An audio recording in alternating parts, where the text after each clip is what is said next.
Itulah dia guys, derby Borneo di Stadium Negeri Sarawak berakhir dengan keputusan 1-2 Sabah. Ini adalah perlawanan yang memang gila lah, memang sakit aku tengok perlawanan ni. Mungkin oleh kerana kita terlalu biasa menengok Sabah mengontrol perlawanan dengan cukup selesa dengan jumlah jaringan yang melebihi 3 gol. Apabila kita turun pada perlawanan ini dengan menyaksikan corak permainan begitu, dengan cara Kuching beraksi, bagi aku sekali lagi aku cakapkanlah, lebih kurang 5 ke 6 game kita cukup selesa. Akhirnya kita diuji dengan cukup bagus oleh Kuching City pada perlawanan ni. Dan sekali lagi guys, derby Borneo tidak menghampakan. Derby Borneo sentiasa menjanjikan satu aksi yang cukup bagus, dan bagi aku di antara semua derby Borneo ini adalah yang terhebat pernah aku saksikan, dengan kenaikan persembahan daripada Kuching yang kita sendiri tidak boleh sangka apa yang diorang miliki. Sabah pula dengan status kemenangan boleh katakan back to back 6 kali sudah sekarang ni. Dia menceritakan sesuatu benda yang menarik lah untuk kedua-dua pasukan. Lebih kurang begitu. Aku tak boleh tahan guys perlawanan ni.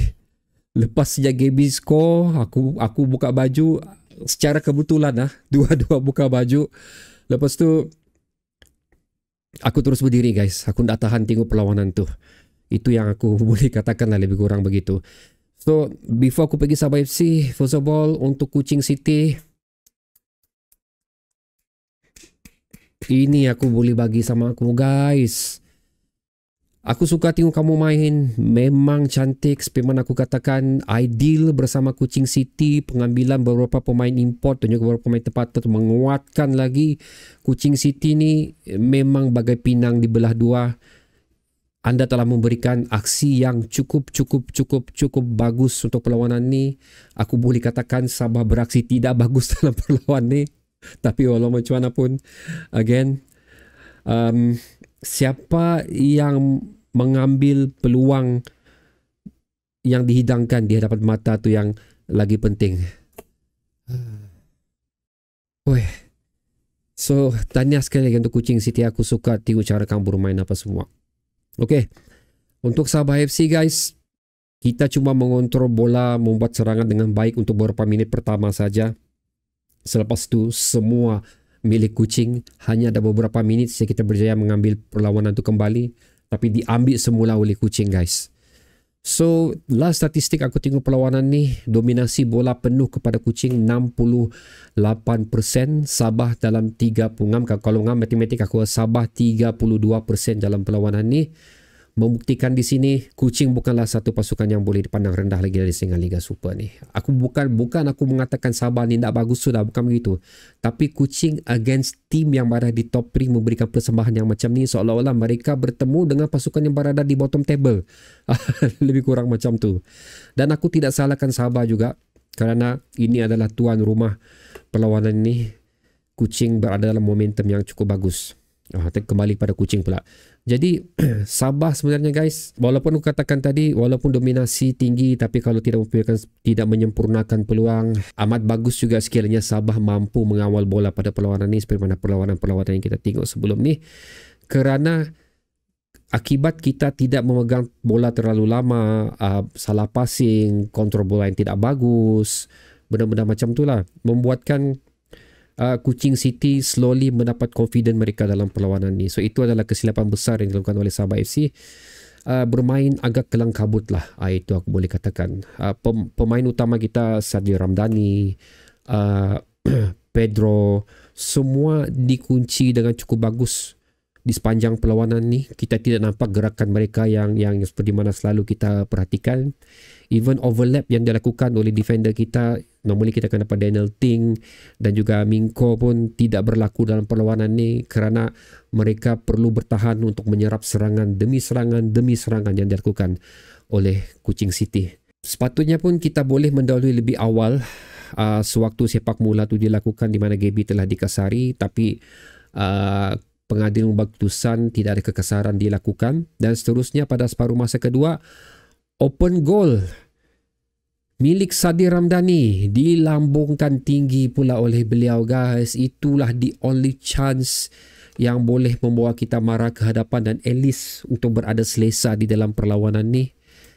Tapi despite all of that dan beberapa peluang yang lain juga lah, banyak kali juga beberapa pergelutan berlaku di kotak di Kuching tapi tidak dapat disempurnakan dengan sebaiknya. Dan seterusnya, the only thing yang Sadir miliki adalah daripada set piece, daripada bola mati. Ini kita sendiri akui Sabah mempunyai kelebihan dalam situasi bola mati dan ini disempurnakan dengan sebaiknya oleh Sadir Ramdhani. Aku nak tahu apa intention sebenar Sadir Ramdhani, tapi tindakan Gaby untuk mengacah bola tu telah mengeliurkan penjaga gol lah, membuatkan bola tu terus direct masuk ke gawang gol Kuching. Dan seterusnya gol penyamaan dilakukan oleh Kuching City. Aku tak tahu perlukah aku menyalahkan Daniel Ting dalam keadaan tersebut kerana beliau lebih melihat bola daripada melakukan man marking yang mengakibatkan gol penyamaan daripada Kuching.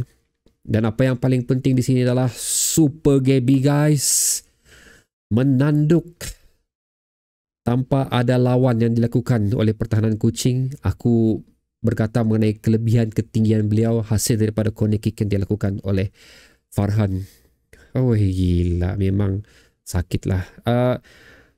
Even though pertukaran dilakukan oleh Sabah FC pun, tapi tidak banyak perbezaan yang dapat dilakukan kerana kemasukan Kumar dan kemasukan Farhan pun tidak dapat membantu apa-apa dalam segi gerakan yang dilakukan oleh Sabah FC.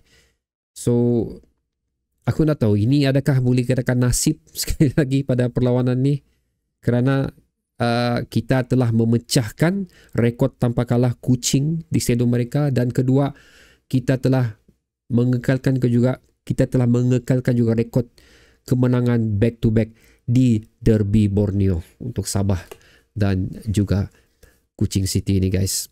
So aku mengharapkan ini adalah satu pengalaman dan juga pengajaran yang cukup bermakna untuk Alto Linus, kerana aku dah mengatakan video sebelum ni bagaimana Alto Linus menyerap sekiranya berlaku tekanan di dalam pasukan Sabah, bagaimana beliau boleh membantu pasukan Sabah sekiranya benda ni terjadi, dan ia terjadi pada malam ni.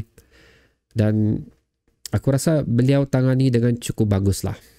Okay, dengan cukup bagus, tidak gopoh untuk membuat keputusan di mana separuh masa kedua dilangsungkan, sehingga di pertengahan separuh masa kedua masih lagi mengekalkan kesebelasan utama, masih lagi memberi kepercayaan kepada kesebelasan utama, walaupun macam mana pun ada beberapa pemain perlu ditukarkan. Seperti mana aku katakan, ini adalah mungkin kerana kecederaan yang dialami oleh pemain tersebut yang membuatkan mereka tidak boleh beraksi selama mana yang boleh.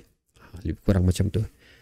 So many things to say guys, tapi whatever it is, today untuk video ni aku cuma mau meraihkan kemenangan Sabah FC ni, dan insyaAllah besok ataupun kalau ada free time aku akan keluarkan lagi satu video lah untuk kita berbincang lebih dalam mengenai perlawanan ni, dan juga bercerita mengenai satu kad kuning diberikan Telmo membuatkan beliau tidak boleh beraksi dengan JDT, dan juga kad merah yang diberikan kepada Gaby yang membuatkan beliau juga tidak boleh beraksi untuk penentang JDT. So itu adalah antara benda yang aku, of course tu juga adalah antara benda yang aku bincangkan di video akan datang. So guys, sakit dada kita. Tahniah untuk Sabah FC, tahniah untuk anda semua. Ramalan aku tepat, Sabah memenangi perlawanan ni 2-1. Letakkan pendapat anda pula mengenai perlawanan ni di ruang komentar di bawah. Bertemu lagi di video seterusnya guys. Assalamualaikum.